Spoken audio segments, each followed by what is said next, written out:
پریشان ہے مسلمان، خدا کا نام لینے والے لوگ پریشان ہیں۔ فلسطین میں مسلمان کٹ گیا، افغانستان میں مسلمان ذبح ہو رہے ہیں، ایران عراق میں مسلمان کٹ رہے ہیں، ذبح ہو رہے ہیں۔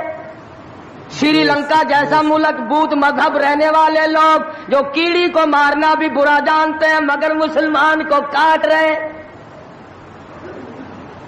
چاروں طرف مسلمان ذبح ہو رہا ہے، چاروں طرف مسلمان کٹ رہا ہے، چاروں طرف مسلمان مرد عورت کٹ رہے ہیں، ذبح ہو رہی ہیں، اور ہم بیچ میں کھڑے ہو کر کے ناچیں گے۔ کھیل تماشا اس قوم کا مزاج نہ بناؤ، تماشا دیکھنے والوں تماشا خود نہ بن جانا۔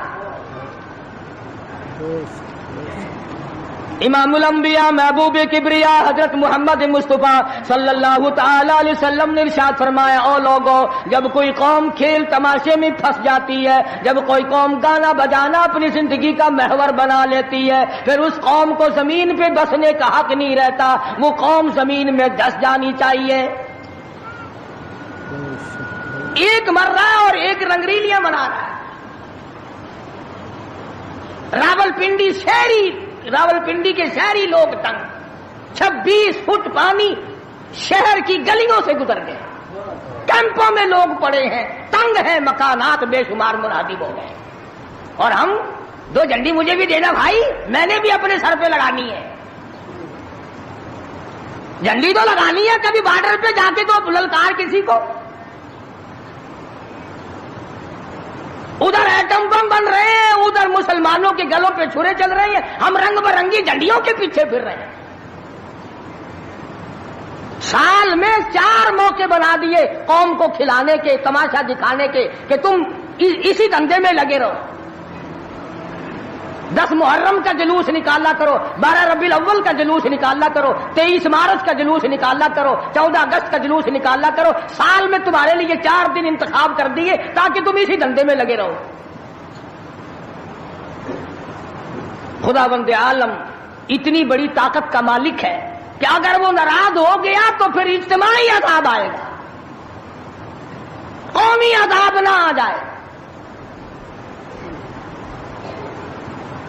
14 اگست اللہ کے سامنے عاجزی کرنے کا دن تو ہے، استغفار کرنے کا دن تو ہے، توبہ کرنے کا دن تو ہے، اللہ سے ملک کے لیے، قوم کے لیے دعائیں مانگنے کا دن تو ہے، قرآن خوانی کے لیے دن ہے، درود شریف پڑھنے کا دن ہے، اللہ اللہ کرنے کا دن ہے۔ چاروں طرف یہود و نصارہ، ہندو کافر جو مسلمانوں کے خلاف سازشیں بنا رہے ہیں، ان کو ختم کرنے کے لیے، ان کو مرنے اور ان کے ملیا میٹ کے لیے دعا کرنے کا دن تو ہے، خیرات کرنے کا دن تو ہے، اللہ اللہ کرنے کا دن تو ہے، ناچ کا نہیں، گانے کا نہیں، ڈھول ڈھپڑے کا نہیں۔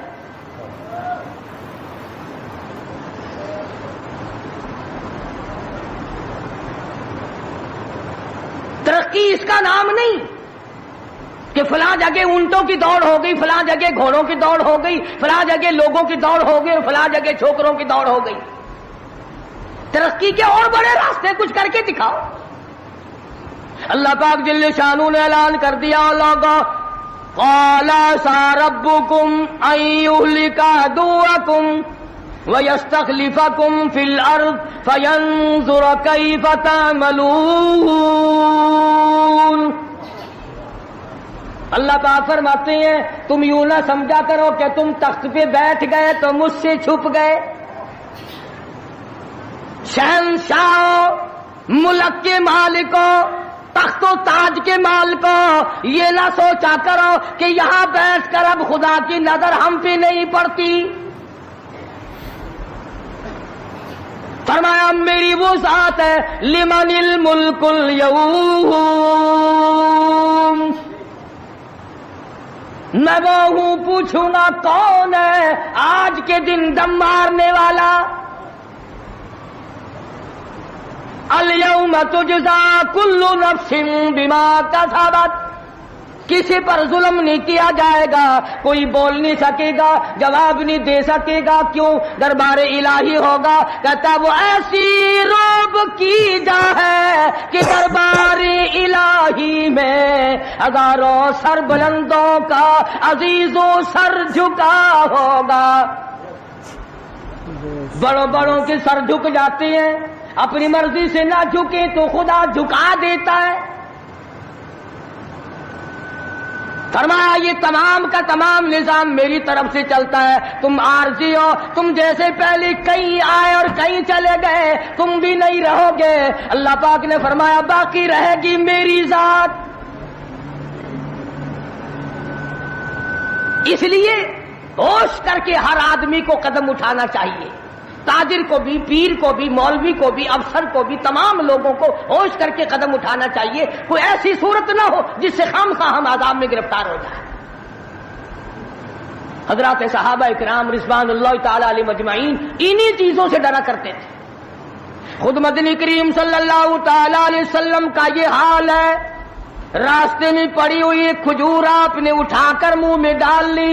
سیدہ فرماتی ہیں ہماری اماں ام المومنین رضی اللہ تعالیٰ عنہ کہ ساری رات حضور کو نیند نہ آئی، میں نے بار بار پوچھا کیا بات ہے، کوئی تکلیف ہے؟ فرمایا نہیں۔ پھر نیند کیوں نہیں آتی؟ فرمایا راستے میں کھجور پڑی تھی، میں نے اٹھا کر اس لیے منہ میں ڈال لی ضائع نہ ہو جائے، اب مجھے یہ بات تنگ کر رہی ہے، نہ معلوم کسی کا حق نہ ہو اور میرے حلق کے نیچے چلا گیا، قیامت میں اگر مطالبہ کیا تو میں کیا جواب دوں گا؟ سیدنا فاروق اعظم رضی اللہ تعالیٰ عنہ کا زمانہ آیا، آپ نے اہل مدینہ کو اکٹھا فرمایا اور فرمایا کہ تم جانتے ہو میں تجارت کرتا تھا اور آج تم نے مجھے ایک کام میں مشغول کر دیا خلافت کے، اب میرے گزر اوقات کی کیا صورت ہوگی؟ تو تمام صحابہ کرام نے، اہل مدینہ نے یہ فیصلہ کیا کہ متوسط درجے کا جو کھانا ایک عام آدمی کھا سکتا ہے اتنا وظیفہ مقرر ہو جائے۔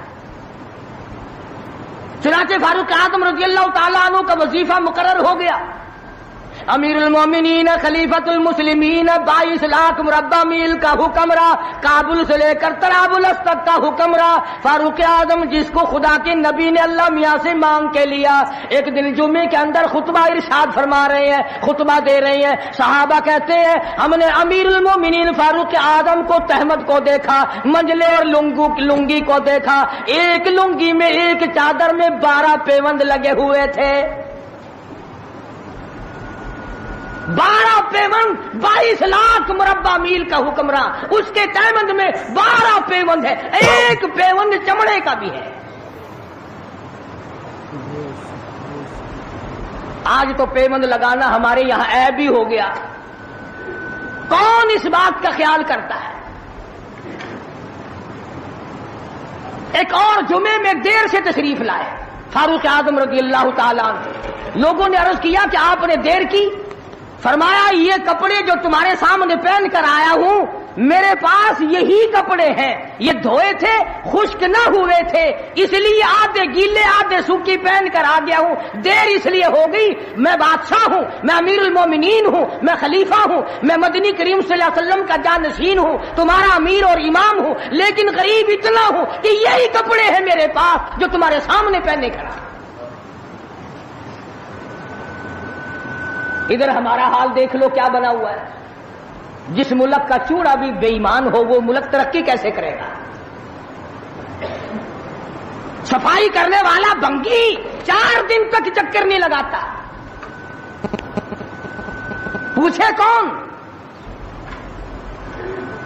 جب ہم سارے تقریباً کانے ہیں تو سوال کون کرے گا؟ ہم سے پوچھے گا کون؟ آپ مارکیٹ میں بیٹھ کر چوری کرتے ہیں، ہم مولوی غلط مسئلے بتا کر مسجد میں چوری کرتے ہیں، افسر عدالت میں قانون کی چوری کرتا ہے، ڈاکٹر اسپتال میں چوری کرتا ہے، اس کا یہ مطلب ہوگا کہ ہم سب چور نہیں؟ صحیح مسئلہ بتلاؤ تو مولوی کی تنخواہ 6 مہینے نہیں ملتی، 1 مہینے کی، کون صحیح بات کو برداشت کرے؟ متولی صاحب اگر مسئلہ پوچھے نا بیچارے مولوی کو کہنا پڑتا ہے ہاں جی چلو مسئلہ تو یوں ہے پر جو آپ کہتے ہیں وہ بھی ٹھیک ہو سکتا ہے، اس لیے اگر یوں نہ کہے تو پھر مسجد میں کیسے کہے گا؟ سیدنا فاروق اعظم رضی اللہ تعالیٰ عنہ کھانا کھا رہے ہیں، ایک بہت بڑا امیر آدمی آ گیا، فاروق اعظم نے فرمایا آؤ کھانا کھا لو، انہوں نے کھانا کھانا شروع کر دیا، صحابی ہے وہ بھی، امیر آدمی ہے صحابی. فاروق کے دسترخوان سے لقمہ اٹھا کر جب منہ میں ڈالا، قسم کھا کر کہتا ہے بغیر چھنے ہوئے آٹے کا لقمہ تھا، جو کی روٹی تھی، چبا چبا کر تھک گیا مگر وہ حلق سے نیچے نہیں جاتا تھا. امیر المومنین کا کھانا ہے، بادشاہ وقت کا کھانا ہے، نبی کے جانشین کا کھانا ہے. انہوں نے کہا اے فاروق، چھنا ہوا آٹا بھی تو آپ کھا سکتے ہیں، ایسا کیا عذاب آ گیا کہ چھنے ہوئے آٹے کی روٹی نہیں کھائی؟ تو فوراً بول اٹھے، اللہ کی کروڑ رحمت نازل ہو ان اللہ والوں پر.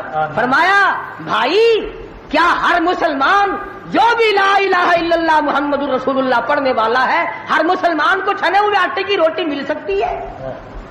میری حکومت اتنا وزن برداشت کر سکتی ہے کہ ہر آدمی کو چھنے ہوئے آٹے کی روٹی ملے؟ انہوں نے کہا نہیں. فرمانے لگے جب تک ہر آدمی کو نہ ملے فاروق، کون ہوتا ہے جو چھنے ہوئے آٹے؟ یہ چاروں صحابہ عشرہ مبشرہ میں سے ہیں، جلیل القدر صحابہ ہیں، حضور صلی اللہ علیہ وسلم کے پیارے صحابہ ہیں، حضور کے چہیتے صحابہ ہیں.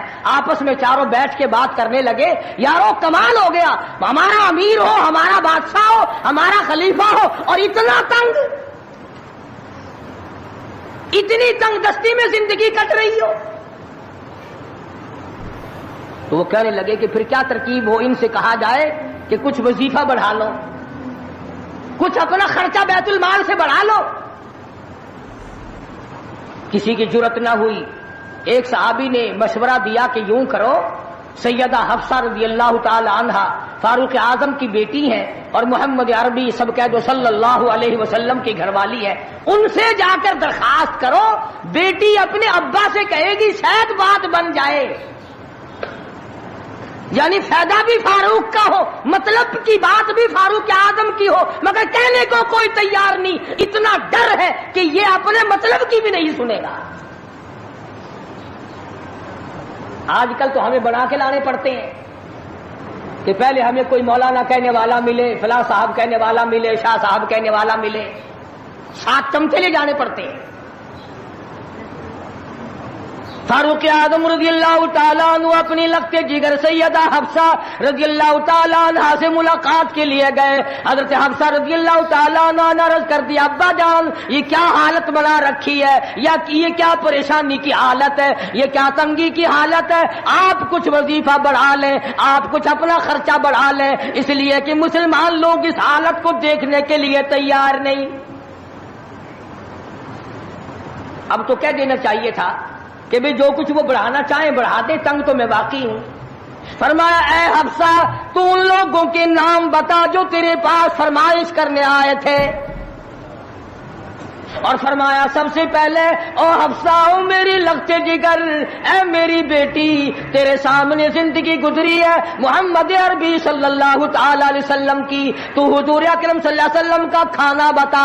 حضرت حفصہ کہنے لگی ابا جان میں محمد کریم صلی اللہ علیہ وسلم کی روٹی پکایا کرتی تھی، آٹا سامنے رکھ کر پھونک مار دیا کرتی تھی، جتنا گھاس اڑ گیا باقی بیچ میں پکایا کرتی تھی. اور فرماتی ہے زیتون کے تیل کا ڈبہ رکھا ہوا تھا، تیل ختم ہو چکا تھا، ایک دن میں نے نیچے کی تل چھٹی گاد نکال کر روٹی کے اوپر چپڑ دی. آپ صلی اللہ علیہ وسلم نے نوش فرمائی، فرمایا حفصہ آج روٹی بڑی مزیدار لگی ہے. اور فرمانے لگے ثم لتسألن یومئذ عن النعیم.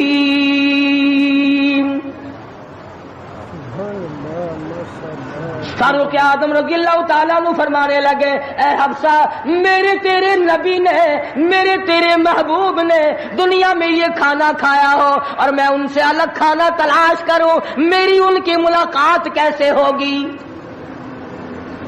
اور فرمایا اے حفصہ بستر بتا محمد کریم صلی اللہ تعالی علیہ وسلم کا. فرمانے لگی ایک ٹاٹ کی لمبی ساری چادر بنی ہوئی تھی، دوپہر گرمی میں اس کو 4 طے کر کے بچھا لیا جاتا تھا، سردیوں میں آدھا نیچے آدھا اوپر اوڑھ لیا جاتا تھا. فاروق اعظم رونے لگے حفصہ محمد کریم صلی اللہ علیہ وسلم اس حالت میں رخصت ہو گئے. اور پھر آپ نے پوچھا اے حفصہ آخری وقت میں مدنی کریم صلی اللہ علیہ وسلم کے بدن مبارک پہ لباس کیسا تھا؟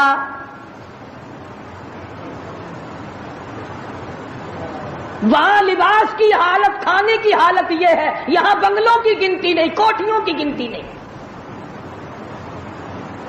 اور یہ نہیں سوچتے اگر عذاب آ گیا تو یہ بنگلے، یہ کوٹھیاں نہیں بتا سکیں گی. یہ رشوت بٹور بٹور کر کے محل بنانا، یہ تو کبھی بھی کام نہیں آئے.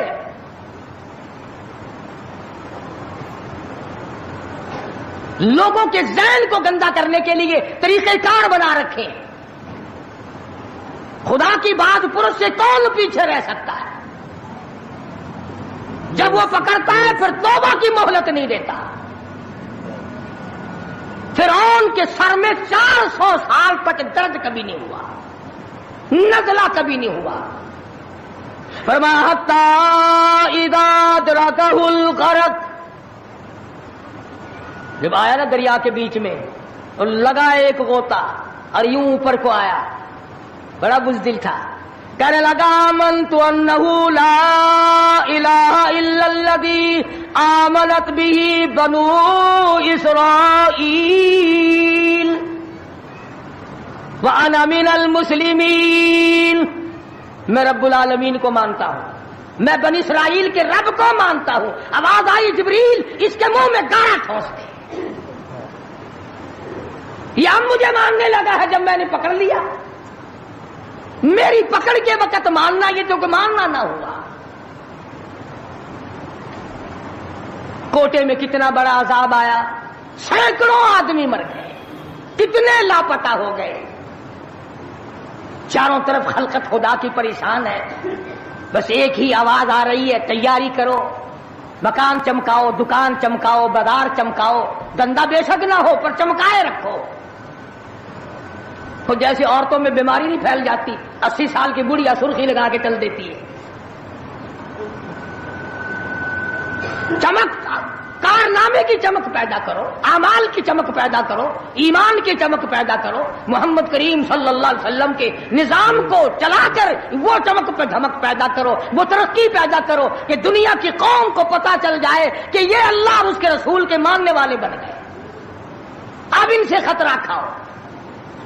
تمہیں معلوم ہے فاروق کے ایک ایک کپڑے میں پیون تو 12 تھے، پیٹ میں روٹی جو کی تھی، مگر چاروں طرف کے کافر کانپا کرتے تھے، لرزتے تھے کہ اگر فاروق کا ادھر سے گزر بھی ہو گیا تو بات بگڑ جائے گی. یہاں تک حالات بنے صحابہ کرام کے، اللہ تعالیٰ کی کروڑ رحمت نازل ہو، صحابہ کرام کی قبروں پر آمین کہو کہ 5 لاکھ کے مقابلے میں 5 محمد کے غلام کامیاب ہو گئے. 5 لاکھ کے مقابلے میں حضور کے 5 غلام کامیاب. اس 3 میں 3 مسلمان گئے، پورے ملک کے مقابلے میں 3 مسلمان کامیاب. جو مسلمان تھے صحیح معنوں میں. مسلمان کو کوئی شکست نہیں دے سکتا، مسلمان کو کوئی مار نہیں سکتا. آج ہم یہودیوں اور عیسائیوں کا کھلونا بن کر کے مار کھا رہے ہیں. آج ہم ان کے ہاتھوں کے تاش کے پتے بنے ہوئے ہیں. آج ہم ان کے اشاروں پہ سب کچھ کرتے ہیں. چاروں طرف مسلمان کا لہو بہ رہا ہے. مغلیہ خاندان کے بادشاہوں کے واقعات کتابوں میں موجود ہیں. آپ پڑھ کر کے دیکھ لیں کہ جن لوگوں نے اچھے کام کیے ان کی زندگی کیسے گزری اور جن لوگوں نے برے کام کیے ان کی زندگی کیسے گزری. لوگ ان کا نام لینا بھی گوارا نہیں کرتے. کیا بات تھی.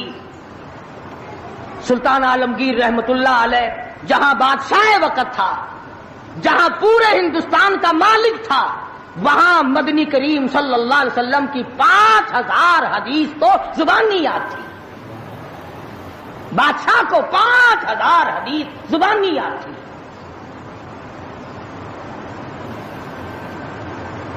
سلطان صلاح الدین خلجی رحمہ اللہ بادشاہ گزرا ہے. ہمارے یہاں عربی مدارس میں ہدایہ کتاب پڑھائی جاتی ہے 2 سال میں. پڑھنی آتی ہے، سمجھی تو کیا جائے گی. سلطان صلاح الدین خلجی بادشاہ ہو کر مکمل ہدایہ زبانی یاد تھا، زبانی یاد تھا. عالمگیر بادشاہ کی فوج کا جو کمانڈر تھا وہ اتنا بڑا عالم تھا کہ آج بھی شرح عقائد وغیرہ اور امور عامہ اور میر زاہد وغیرہ جو کتابیں ہیں منطق کی اور طرح طرح کی، یہ تمام عالمگیر کی فوج کے کمانڈر کی لکھی ہوئی. اللہ والے تھے. اور حد یہاں تک ہو گئی کہ مغلیہ خاندان کی ایک لڑکی ہے سلیمہ سلطانہ، اس نے قرآن مجید کی ترجمے کی تفسیر کی کتاب مانگی. ملا عبد القادر بدایونی انچارج ہے کتب خانے کا، کتاب گم ہو گئی تو لڑکی نے باپ سے لڑ کر جائیداد ضبط کرا دی کہ قرآن کی تفسیر کی کتاب کتب خانے سے کیوں گم ہو گئی. اتنا بڑا علم کا قدر تھا لوگوں کے دلوں میں. اور محمد کریم صلی اللہ علیہ وسلم کے دین کو لوگ بادشاہ مانا کرتے تھے، وزیر مانتے تھے، سفیر مانتے تھے، درویش و قلندر مانتے تھے. عوام کے تمام جذبات جو تھے وہ اسلام کے صحیح احساسات کے مطابق تھے. تو میں عرض کر رہا تھا یہ کسی کا گلہ نہیں، یہ کسی کا شکوہ نہیں، کسی کو گالیاں دینا مقصود نہیں. اگر اتنی بات کہہ دوں تو کوئی بے جانا ہوگا کہ حرف آئے نہ کہیں، حرف آئے نہ کہیں ان کی مسیحائی پر، حرف آئے نہ کہیں ان کی مسیحائی پر. اور درد اتنا تو نہ تھا تیری دوا سے پہلے. یہ تو بہت زیادہ کڑوی ثابت ہوئی تیری دوا. یہ تو پہلے درد سے بھی زیادہ درد ہو گیا، تو نے یہ کیسی دوا پلا دی. اور بڑا عجیب شعر یاد آیا، فرق ہے تیرا میرا، فرق یہ کہتا کہ تیرا پیام اور ہے میرا پیام اور ہے، تیرا پیام اور ہے میرا پیام اور ہے، عشق کے درد مند کا طرز کلام اور ہے. دیوانوں کی باتیں اور ہیں، تمہارا طرز زندگی اور ہے. ہم نے صحابہ سے طرز زندگی سیکھا، ہم نے محمد عربی صلی اللہ علیہ وسلم سے طرز زندگی سیکھا، ہم نے عمر بن عبدالعزیز سے طرز زندگی سیکھا، ہم نے سلطان عالمگیر سے سیکھا، سلطان صلاح الدین خلجی سے سیکھا، ہم نے شمس الدین التمش سے سیکھا. تم نے طرز زندگی انگریز سے سیکھا. کب تک انگریز کے ترقی کے وارث بنو گے؟ انگریز کا لعنتی قانون کیوں پیارا لگتا ہے؟ وہی رسم و رواج، وہی طریقہ کار. کچھ کم تو ہوگی، ورنہ اب بھی کئی لوگ گلے میں پھانسی لٹکا کے چلتے ہیں اور فخریہ انداز میں چلتے ہیں کہ میرے گلے میں پھانسی لٹکی ہوئی ہے. جو لباس یہودی کا ہے، جو لباس ایک عیسائی کافر کا ہے، وہ مسلمان کے لیے زیب نہیں، کامیابی کا ضامن نہیں ہو سکتا. 4 دن نماز کا مذاق اڑایا گیا تھا 2 سال پہلے. دفتروں میں صفیں بچھی، لوٹے آئے، یار لوگ اٹھ کے چائے کے لیے جانے لگ گئے. ارے بھی آؤ نا نماز پڑھو. انہوں نے کہا یار تم پڑھو، ہم ابھی آتے ہیں. 4 دن کی نماز. ورنہ قوم کی اقتصادی حالت، قوم کی اخلاقی حالت اور قوم کی نمازی حالت اگر ٹھیک ہو تو بزرگوں نے لکھا ہے کہ اس قوم کو کوئی نیچا دکھا ہی نہیں سکتا. 3 چیزیں پیدا کرو، قوم کی نمازی حالت سدھارو، قوم کی اخلاقی حالت سدھارو، قوم کی اقتصادی حالت سدھارو. اس قوم کو کوئی نیچا نہیں کر سکتا. جس قوم کے ہاتھ میں تلوار ہو اور سینے میں قرآن ہو اور بازو میں جان ہو، اس قوم کو کوئی نیچا نہیں کر سکتا. لیکن جو قوم ناچ گانے کی عادی بن جائے، جو قوم میلے ٹھیلوں کی عادی بن جائے، جو قوم رسم و رواج کے پیچھے لگ جائے اور خدا کے قرآن کو صرف مردوں کے لیے اٹھا کے رکھ دے، اس قوم کا خدا کے پاس کوئی ضمانت نہیں ہے. میں یہ عرض کر رہا ہوں کہ چاروں طرف مسلمانوں کی مصیبت ہی مصیبت ہے. اپنے ملک میں بھی کوٹے میں، راولپنڈی میں، فلسطین میں، ایران عراق میں، افغانستان میں، سری لنکا میں، چاروں طرف مسلمانوں پر عذاب آیا ہوا ہے. تو ہمیں اللہ میاں سے ڈرنا چاہیے، ہمیں خوف کھانا چاہیے، ہمیں دعا مانگنی چاہیے، ہمیں سجدے میں پڑھ کے رونا چاہیے، ہمیں جھنڈیاں لگا کر ناچ نہیں کرنا چاہیے. اور جو ایسا کرتے ہیں وہ غلط ہے، جو کراتے ہیں وہ بھی غلط ہے. ہم اس بات میں کسی سے نہیں ڈرا کرتے. حکومت کرے، حکومت کرائے، چھوٹے یونین کرائے، ایم ڈی اے کمیٹی کوئی بھی کرائے، اس وقت میں یہ حرکت بالکل غلط. تم کو سکھایا کسی نے ہے یہ کہ قوم کو کھیل تیشے میں، کھیل تماشے میں پھنسا کر اپنا الو سیدھا کرنا چاہتے ہو؟ قوم کی نمازی حالت کو بہتر بناؤ، قوم کی اقتصادی حالت بہتر بناؤ، قوم کی اخلاقی حالت بہتر بناؤ، قوم کو سمجھاؤ کہ بہو بیٹی کی عزت ایک ہے، بہن بیٹی کی عزت ایک ہے، تم سب کی بہن ایک ہے، تم سب کی عزت اور آبرو ایک ہے، تمہارا خدا ایک ہے، تمہارا نبی ایک ہے، تمہارا کعبہ ایک ہے، تمہاری دلی اللہ پاک نے جنت ایک بنائی ہے اور ایک ایمان کا رستہ بنایا ہے۔ کسی سے دھوکہ کرنا، کسی سے فریب کرنا، کسی سے دغا بازی کرنا، لوٹ کھسوٹ میں چاہنا، یہ طریقہ بالکل غلط ہے، اور فضول اور عبث اور ضائع کرنا۔ ویسے کہتے ہیں غریب ملک ہے، غریب ملک ہے جی، غریب ملک، کروڑوں روپیہ غریب ملک کے پاس کہاں سے آ جاتا ہے ضائع کرنے کے لیے؟ ہم تو یہ کہیں گے کہ کل کو 14 اگست ہے، کل کو زیادہ سے زیادہ عبادت کرو، فلم نہ دیکھو، تلاوت کرو، استغفار کرو، اور وہ شہداء جنہوں نے 47 میں اپنی جانیں قربان کی، اپنی عزت قربان کی، اپنا سب کچھ قربان کر دیا، خدا کی قسم آج تک لوگ ایسے موجود ہیں 36 سال کے بعد بھی سیٹ نہ ہوئے۔ ان کی روحوں کو قرآن پڑھ پڑھ کر کے بخشو، ان کے لیے بخشش کی دعائیں کرو، خراج تحسین پیش کرو ان لوگوں کو جنہوں نے اس ملک کو حاصل کرنے کے لیے اپنی جان کا قیمتی نذرانہ پیش کیا۔ تمہارا کیا ہے؟ تمہارا تو ناخون بھی نہیں کٹا۔ ہاں، تمہیں کیا تکلیف پہنچی تھی ملک بنانے میں؟ کب تم بنانے والوں میں آگے آئے تھے؟ اب جو مرتا اخبار میں آ جاتا فلانا بھی تحریک پاکستان کا بانی تھا، ہم نے بانی دیکھے نہیں؟ عوام نے بنایا ہے، لوگوں نے بنایا ہے، اور لوگ ہی اس کی خیر خواہی کر سکتے ہیں۔ اور لوگوں کو چاہیے کہ ایک اور بات میری سن لو آخری، اگر یہ ملک نہ رہا تو پھر مسلمانوں کو روئے زمین پہ جگہ ملنی مشکل ہو جائے گی۔ جغرافیائی حیثیت سے اس کا محل وقوع ایسا ہے کہ یہ مسلمانوں کے پاس رہا تو چاروں طرف کے مسلمانوں کو سانس آئے گا، اور یہ بچے گا خدا کے قرآن کے صدقے میں، یہ بچے گا نبی کے لائے ہوئے فرمان کے صدقے میں، یہ ہماری کوششوں سے یا ہمارے ہے زیادہ ہتھیار بنانے سے نہیں بچتا ہے۔ تو اس لیے قرآن مجید کو جگہ دو، اسلام اور ایمان کو جگہ دو، قرآن کا جھنڈا بلند کرو، ایمان کا جھنڈا بلند کرو۔ آؤ 14 اگست کو مل کر سب دعا کریں کہ ہم آئندہ جھوٹ نہیں بولیں گے، ہم آئندہ رشوت نہیں لیں گے، ہم آئندہ کسی سے دغا نہیں کریں گے، ہم کم نہیں تولیں گے، ہم کم نہیں ناپیں گے، ہم ملاوٹ نہیں کریں گے، ہم غلط مسئلے بتا کر لوگوں کے ایمان کا بیڑا غرق نہیں کریں گے۔ پھر تو ہمارے لیے یہ بڑا بہترین دن ہے۔ اور اگر ہم ان تمام چیزوں میں سے کچھ بھی چھوڑنے کو تیار نہیں، پھر اس دن کی کوئی حیثیت نہیں، پھر کھیل تماشے کا دن ہے اور کچھ نہیں۔ خدا بند عالم نے صاف لفظوں میں فرما دیا کہ ان یترکوا ان یقولوا آمنا، کہ صرف اتنا کہنے پر نجات نہیں ہے کہ اے خدا ہم تیرے ماننے والے ہیں، بلکہ اس کہنے کے بعد اس کے پورے فرمان کو ماننا پڑے گا۔ شکل حضور کے فرمان کے مطابق نبی کی شکل کے ساتھ شکل ملانی پڑے گی، نبی کے لباس کے ساتھ لباس ملانا پڑے گا، نبی کے لائے ہوئے قرآن کو دل و دماغ میں، گھر معاشرے میں، محلے اور کچہری میں جگہ دینی پڑے گی۔ یہ کوئی طریقہ نہیں کہ آگے پیچھے سارے کام یہودیوں والے، عیسائیوں والے، جب کوئی مر جائے تو سارے مسلمان لاؤ قرآن پڑھو، قرآن پڑھو، قرآن پڑھو۔ تو قرآن بھی کہتا تو ہوگا کہ مرے بغیر میرا بھی کہیں ٹھکانہ ہی نہیں، جب کوئی مر جائے تو پھر راستہ ملتا ہے۔ تو ایسی صورت میں ہم مسلمانوں کو بڑا سوچ کے چلنا چاہیے۔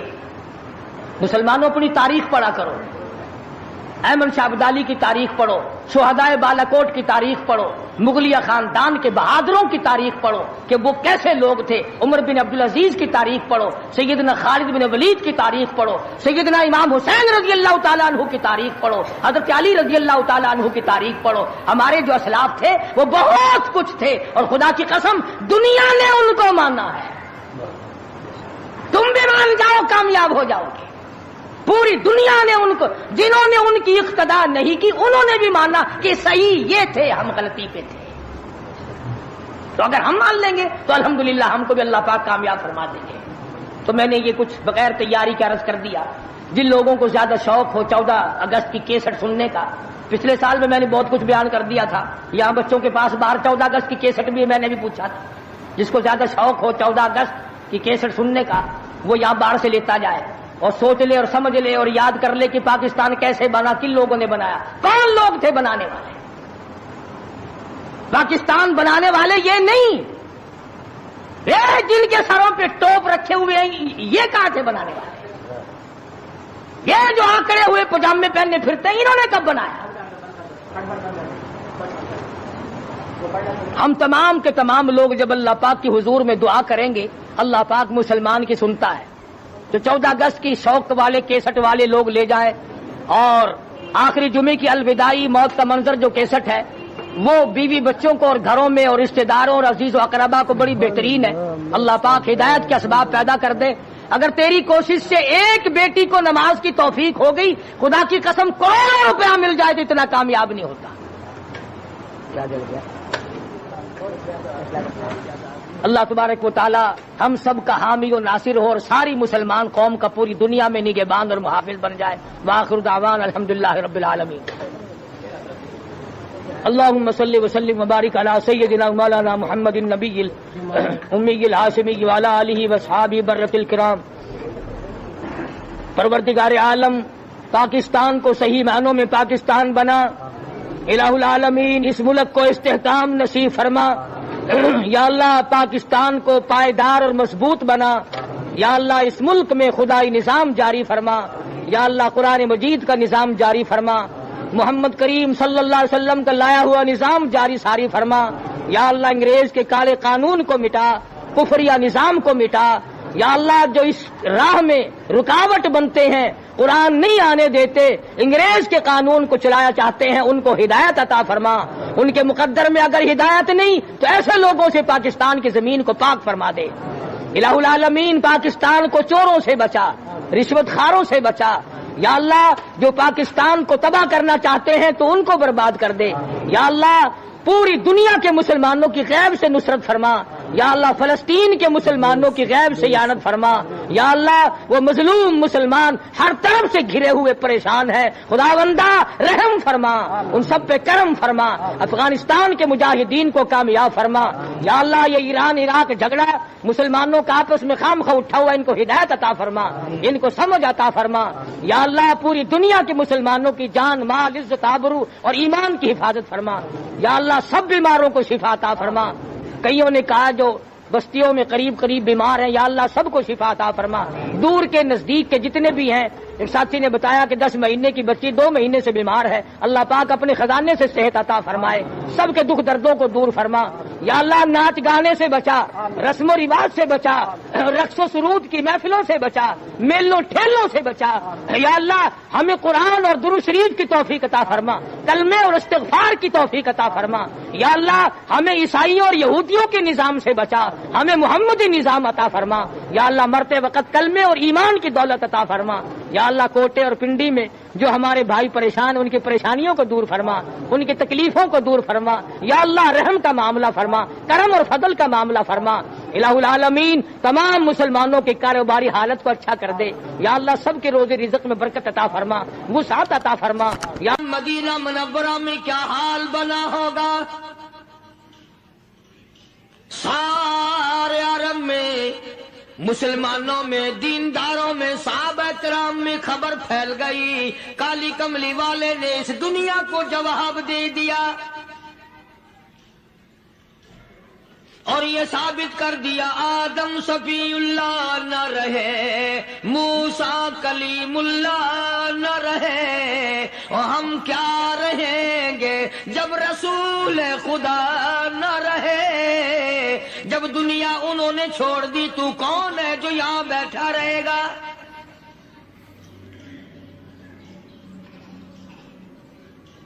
سیدنا فاروق اعظم رضی اللہ تعالیٰ عنہ جیسے بہادر فرمانے لگے, جو یوں کہے گا میرے نبی فوت ہو گئے میں اس کی گردن اتار ماروں گا. میرا نبی فوت نہیں ہو سکتا, میرا نبی دنیا سے نہیں جا سکتا, میرا نبی ہمیشہ ہمیشہ کے لیے رہے گا. لیکن جناب ابو بکر صدیق نے قرآن کریم کی آیت سنا کر کے سمجھایا, فرمایا وما محمد الا رسول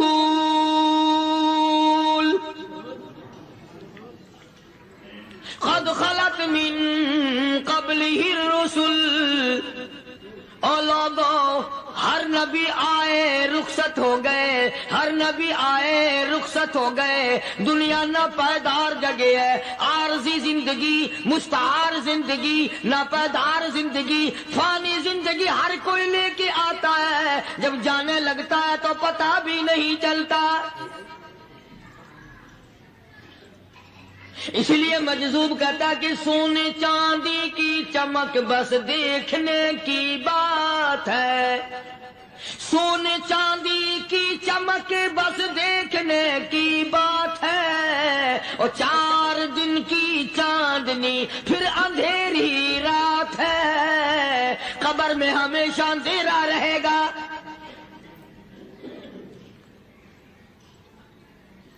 صحابہ اکرام نے وہ صدمہ دیکھا، وہ پریشانی دیکھی، کائنات میں کسی نے نہیں دیکھی۔ کسی نے بیوی کے مرنے کا صدمہ اٹھایا ہوگا، کسی نے جوان بیٹے کی موت کا صدمہ دیکھا ہوگا، کسی نے امی کے مرنے کا صدمہ دیکھا ہوگا، کسی نے ابا کے مرنے کا صدمہ دیکھا ہوگا۔ خدا کی قسم بلال سے جا کے پوچھو، جب کالی کملی والے کا تجھے دیدار نہ ملا تیرا کیا حال بنا؟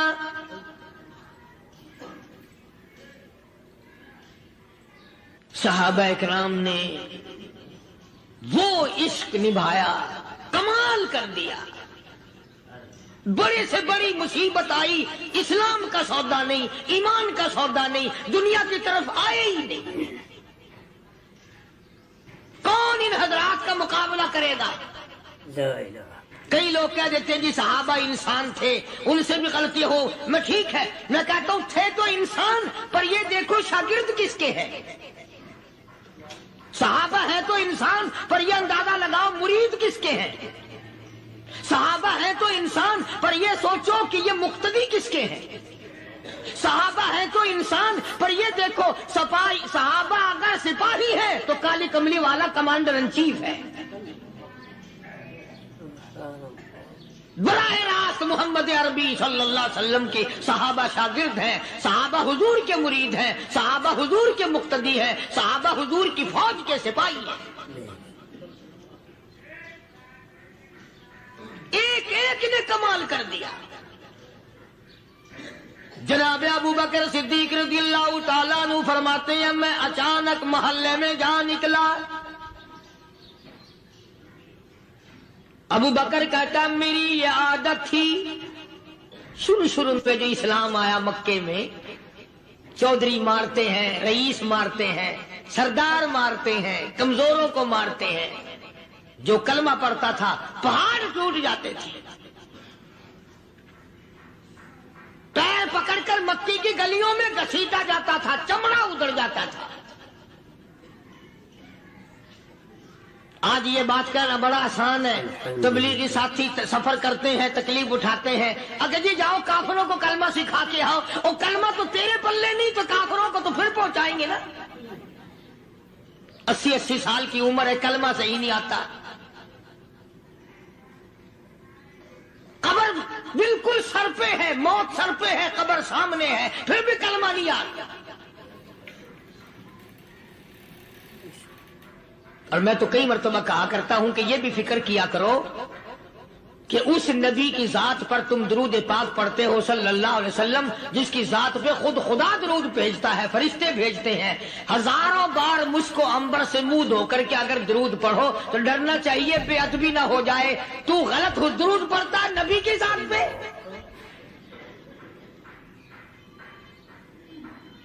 اور اس کو صحیح کرنے کا فکر نہیں رکھتا۔ چنانچہ ابو بکر صدیق رضی اللہ تعالیٰ عنہ چکر لگاتے لگاتے ایک محلے میں جا نکلے، وہاں جا کے دیکھا ایک نوجوان ہے، غریب صحابی، نادار صحابی، مفلس صحابی، کافر کا غلام ہے، کالی کملی والے صلی اللہ علیہ وسلم کا کلمہ پڑھتا ہے۔ کافروں نے پکڑ کر گرم گرم ریت پہ اونڈا کر کے لٹایا ہوا ہے، اور کئی کافر اس صحابی کی کمر پہ چڑھ کر لتاڑ رہے ہیں، اس کی کمر پہ چڑھے ہوئے ہیں۔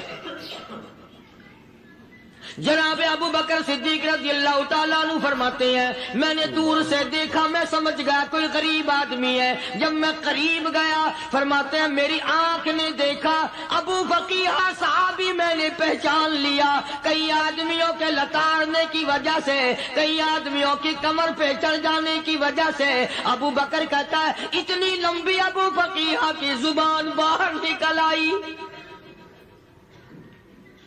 منہ سے زبان باہر لٹکی ہوئی ہے، مار رہے ہیں کافر۔ جناب ابو بکر صدیق رضی اللہ تعالیٰ عنہ نے فرما دیا نہ مارو، اللہ کا بندہ ہے۔ وہ کہنے لگے بندہ تو اللہ کا ہوگا، غلام ہمارا، اور کلمہ اس نبی کا پڑھتا ہے، ہمارا غلام ہو کر کلمہ پڑھتا ہے، کیوں؟ جب تک جان سے نہ مر جائے گا ہم چھوڑیں گے نہیں، ہم اسے ختم کر کے دم لیں گے۔ اس نبی کا کلمہ پڑھتا ہے، ہمارے سامنے پڑھتا ہے۔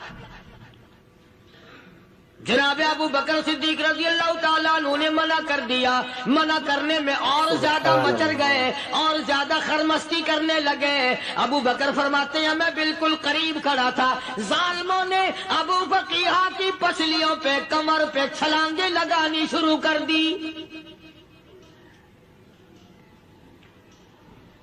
جناب صدیق اکبر رضی اللہ تعالیٰ عنہ فرماتے ہیں میں بالکل قریب کھڑا تھا، جب انہوں نے چھلانگیں لگائیں، صحابی بے نوا اور مفلس غریب صحابی کی کمر پہ اچانک میرے کانوں میں کڑاک کڑاک کر کے پسلیاں ٹوٹنے کی آواز آنے لگی۔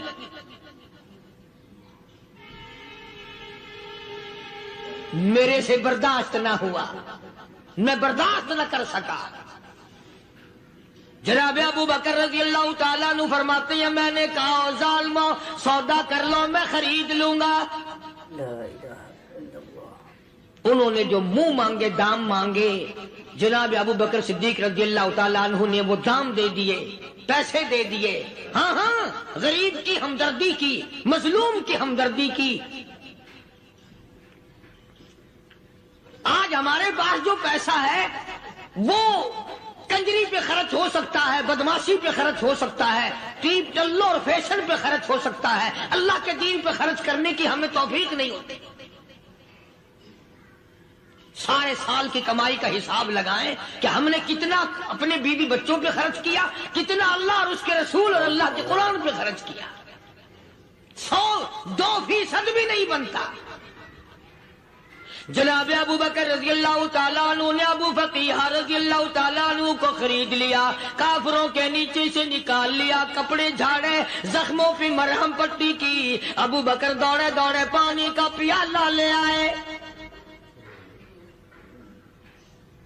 اور فرمانے لگے ابو فقیہ تجھے بڑی مار پڑی ہے، بڑی تکلیف پہنچی ہے، میں نے تیری زبان باہر لٹکی ہوئی دیکھی، نکلی ہوئی دیکھی، خشکی آ گئی ہوگی، زبان پہ کانٹے جم گئے ہوں گے، تھوڑا سا پانی پی لے۔ ابو فقیہ کہتا ابو بکر تیرے احسان کا بدلہ خدا دے گا، تیری مہربانیوں کا بدلہ خدا دے گا، میں نہیں دے سکتا، تو نے پیسے خرچ کر کے مجھے آزاد کرایا، میں تجھے دعا دے سکتا ہوں، میں غریب ہوں، میں نادار ہوں، میں مفلس ہوں، میں مسکین ہوں، اور ابو بکر تنگ نہ کر، میں پانی پی نہیں سکتا۔ کیا بات ہے، کیوں پانی نہیں پی سکتا؟ کہنے لگا ابو بکر تجھے کیا معلوم ہے جن کی وجہ سے میری پسلیاں توڑ دی گئی، جن کی وجہ سے مجھے مارا گیا، جن کی وجہ سے مجھے لتاڑا گیا، جن کی وجہ سے میری پسلیاں توڑی گئی، جن کی وجہ سے میرا یہ حال کیا گیا، جب تک میں آقا کا دیدار نہ کر لوں میں پانی کی بوند پی نہیں سکتا۔ مجھے پہلے شربت دیدار پینا ہے، میں نے سرکار مدینہ صلی اللہ علیہ وسلم کی زیارت پہلے کروں گا، پانی بعد میں پیوں گا۔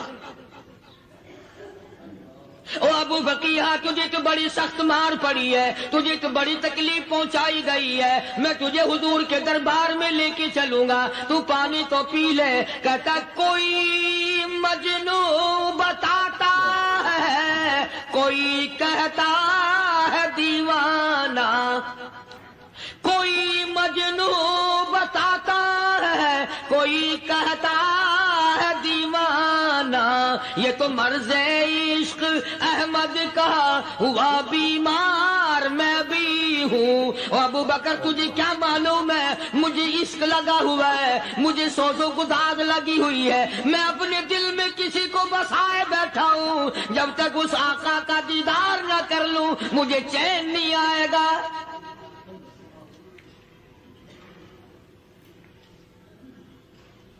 ہمیں عورتوں سے محبت ہے, ہمیں اولاد سے محبت ہے, ہمیں کوٹھی بنگلے سے پیار ہے, ہمیں روپے سے پیار ہے, ہمیں بڑی جاہ و حشم سے پیار ہے, اور خدا اور اس کے رسول سے پیار کرنے والے لوگ مدینے کے قبرستان میں سو گئے. قرآن سے پیار کرنے والے لوگ حضور کے درباری لوگ وہیں سو گئے. اندازہ لگاؤ, کوئی مار کھا کے اپنے ماں باپ کے پاس جائے گا, کوئی بھائی برادری میں جائے گا, کوئی تھانے میں رپورٹ لکھوانے جائے گا, کوئی اسپتال میں سرٹیفکیٹ لینے جائے گا, کوئی ڈاکٹری کرانے جائے گا. ابو فقیہہ تم کتنے خوش نصیب ہو, امام الانبیاء کے دربار میں چلے ہو.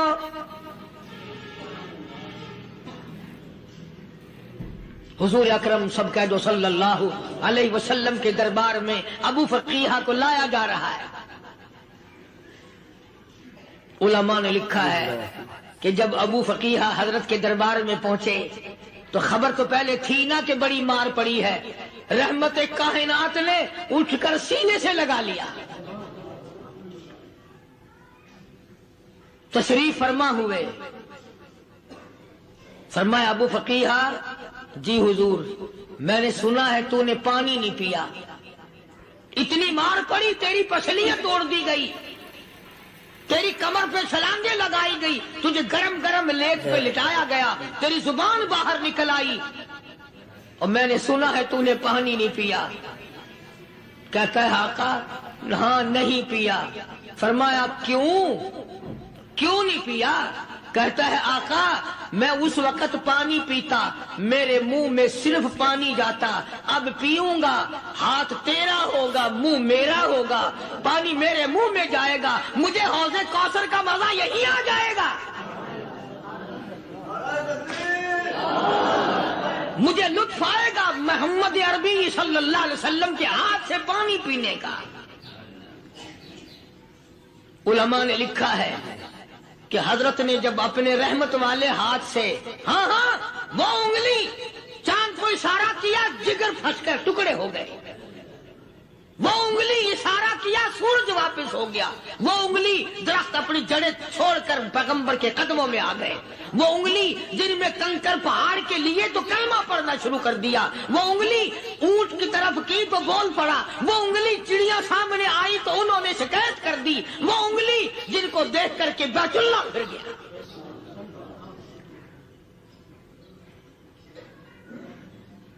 مدنی کریم صلی اللہ علیہ وسلم نے یوں پانی کا پیالہ اٹھایا, ابو فقیہہ نے پیالہ پکڑنے کے لیے یوں آگے کو ہاتھ کیا, فرمایا اب وہی بات ہوگی, ہاتھ میرا ہوگا منہ تیرا ہوگا, میں اپنے ہاتھ سے پلاؤں گا.